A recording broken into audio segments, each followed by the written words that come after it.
আমার ইনস্টাগ্রামের ফিডে শুধু করবা চৌথ আর করবা চৌথ। ভাই লিটারেলি বলছি, আমি প্রত্যেকটা বর মেয়েদের পা ছুঁয়ে প্রণাম করছে। আর বাড়া আমার বরটা আছে বাল, পা ছোঁয়া তো দূরের কথা, বাড়া পা তুলে দেয় গায়ে। শালা কি খেয়েছিল, কি এমন খেয়েছিল যে ওরকম একটা দেবতুল্য বর পেয়েছে। আমাদের কপালে যদি এরকম একটা বর জুতো, শালা কত জায়গায় ঘুরিয়ে নিয়ে আসে, আর আমাদের বর বাড়া আমাদেরকেই চুষে খাচ্ছে। ভাই আমি বুঝি না বাবা, এরকম বর কি করলে পাওয়া যাবে।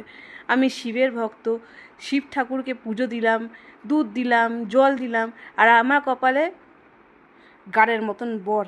শালা আমি ভাবি এক এক সময় কি খেয়ে এরকম তারা, নিশ্চয়ই কোনো পুণ্য জন্ম করেছিল, নিশ্চয়ই কোনো পুণ্য করেছিল আগের জন্মে যে